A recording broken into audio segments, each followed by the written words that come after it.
to salve this in point of law, because it was against former laws of their own, and to make the king's letter the supreme law afterwards, and a valid ground in law, whereupon the council might proceed and enact, and execute what the king pleased in matters ecclesiastic. He therefore caused frame a formal statutory act of supremacy of this tenor, quote, that his majesty hath the supreme authority and supremacy over all persons and in all causes ecclesiastic within his dominions, and that by virtue thereof the ordering and disposal of the external government of the church doth properly belong to him and his successors as an inherent right to the crown,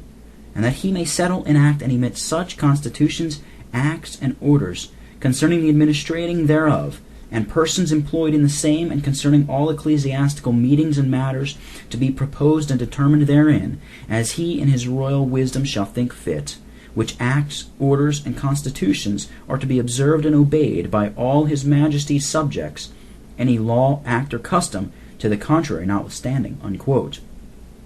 Whereupon, accordingly, the council in their act, July 27th, 1669, do nominate several ministers and, quote, appoint them to preach and exercise the other functions of the ministry at their respective churches, there specified, with consent of the patrons, unquote.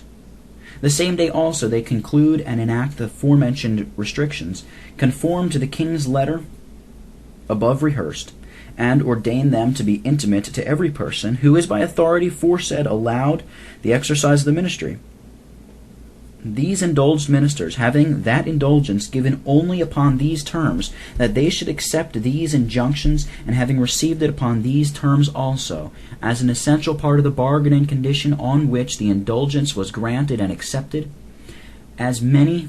following proclamations did expressly declare, do appoint Mr. Hutcheson, one of the number, quote, to declare so much in acknowledging his majesty's favor and clemency, in granting that liberty after so long a restraint, and however they had received their ministry from Jesus Christ, with full prescriptions from him for regulating them therein, yet nothing could be more refreshing on earth to them than to have free liberty for the exercise of their ministry, upon the protection of lawful authority, and so they purpose to behave themselves in the discharge of their ministry, with that wisdom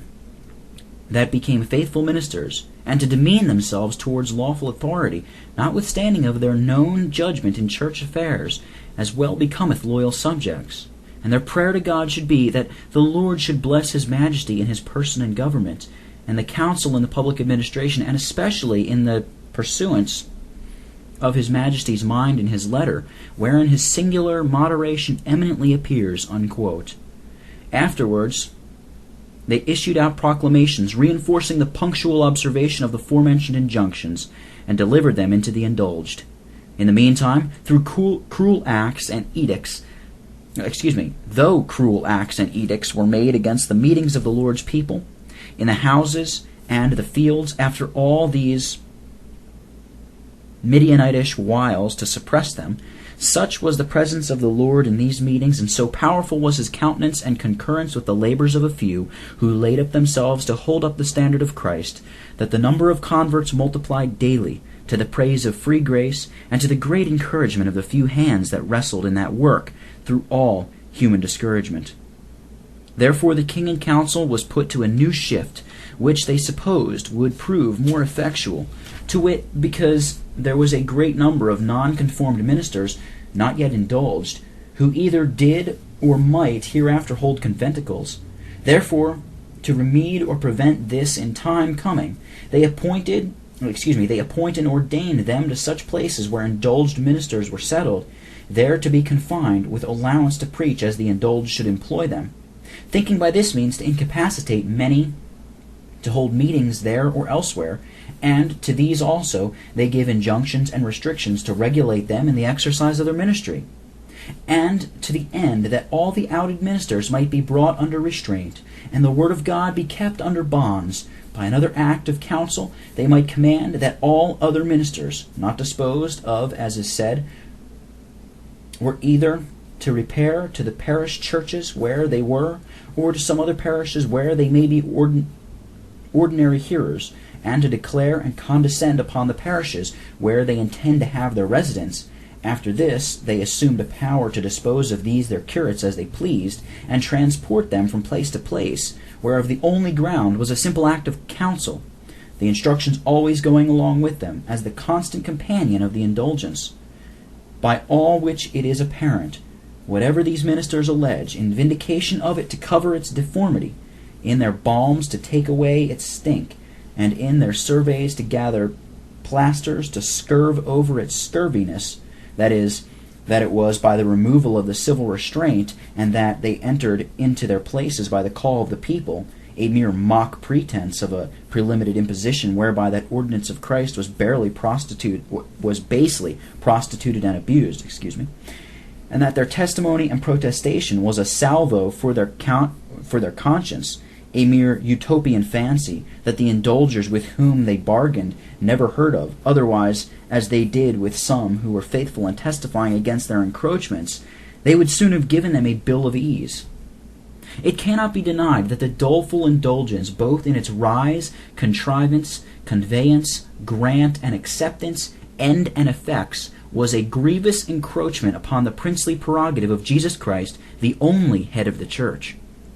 whereby the usurper's supremacy was homologated, bowed to complied with, strengthened and established, the cause and kingdom of Christ betrayed, his church's privileges surrendered, his enemies hardened, his friends stumbled, and the remnant rent and ruined.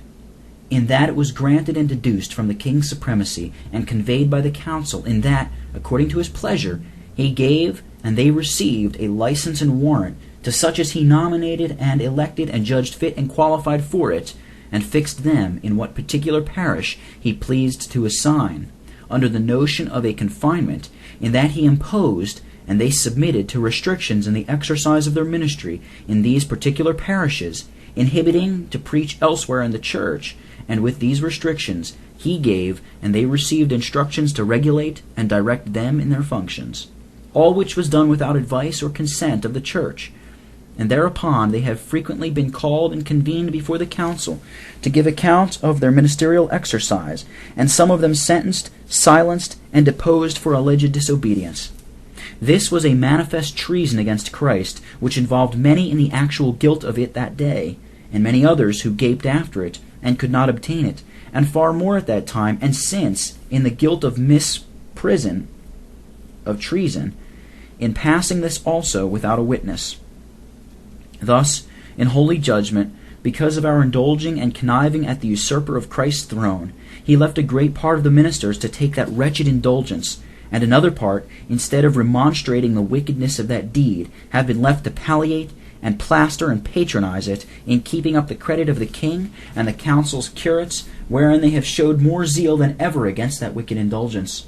Yet the Lord had some witnesses who pretty early did give significations of their resentment of this dishonor done to Christ, as Mr. William Weir, who having got the legal call of the people, and discharging his duty honestly, was turned out, and Mr. John Burnet, who wrote a testimony directed to the council, showing why he could not submit to that indulgence, inserted at large in the history of the indulgence, where also we have the testimony of other 10 ministers who drew up their reasons of non-compliance with such a snare, and Mr. Alexander Blair, who, upon occasion of a citation before the council for not observing the 29th of May, having with others made his appearance, and got new copies of instructions presented to them, being moved with zeal and remembering whose ambassador he was, told the council plainly that he could receive no instructions from them in the exercise of his ministry, otherwise he should not be Christ's ambassador, but theirs, and herewith lets their instructions drop out of his hand, knowing that no other salvo or manner of testifying for the truth in the case, for which he was imprisoned and died under confinement. But afterwards the Lord raised up some more explicit witnesses against that defection. All this trouble was before the year 1673, about which time, finding this device of indulgences proved so steadable for his service in Scotland, he was induced to try it also in England, which he did almost with the same or like success, and producing the same effects of defection, security, and unfaithfulness. The occasion was upon his wars with the Dutch, which gave another demonstrative discovery of his treachery and Popish perfidy in breaking league with them, and entering into one with the French to destroy religion and liberty in Britain, quote, wherein the King of France assures him to an absolute authority over his parliaments, and to re-establish the Catholic religion in his kingdoms of England, Scotland, and Ireland. To compass which it was necessary first to abate the pride and power of the Dutch, and to reduce them to the sole province of Holland, by which means the King of England should have Zealand for a retreat in case of need, and that the rest of the Low Countries should remain to the King of France, if he could render himself master of it, but to return to Scotland." Unquote. While by the forementioned device he thought he had utterly suppressed the gospel in house and field meetings, he was so far disappointed that these very means and machines by which he thought to bury it did chiefly contribute to its revival. For when by persecution many ministers had been chafed away by illegal law sentences, many had been drawn away from their duty, and others were now sentenced with confinements and restraints, if they should not choose and fix their residence where they could not keep their quiet and conscience both. They were forced to wander and disperse through the country, and the people being tired of the cold and dead curates, and wanting long the ministry of their old pastors, so longed and hungered after the word, that they behoved to have it at any rate cost what it would. Which made them entertain the dispersed ministers more earnestly, and encourage them the more to their duty, by whose endeavors, through the mighty power and presence of God, and the light of his countenance now shining through the cloud, after so fatal and fearful a darkness that had overclouded the land for a while, with such a resplendent brightness that it darkened the prelatical locusts, and made them hiss and gnash their tongues for pain, and dazzled the eyes of all onlookers. The word of God grew exceedingly, and went through at least the southern borders of the kingdom like lightning, or like the sun in its meridian beauty, discovering so the wonders of God's law, the mysteries of his gospel, and the secrets of his covenant, and the sins and duties of that day, that a numerous issue was begotten to Christ, and his conquest was glorious, captivating poor slaves of Satan, and bringing them from his power unto God, and from darkness to light. Oh, who can remember the glory of that day without a melting heart, in reflecting upon what we have lost and let go and sinned away by our misimprovements? Oh, that in our day we have hearkened to his voice, and had known the things that belong to our peace. A day a day of such power, that it made the people, even the bulk and body of the people, willing to come out and venture upon the greatest of hardships and the greatest of hazards in pursuing after the gospel through mosses and muirs and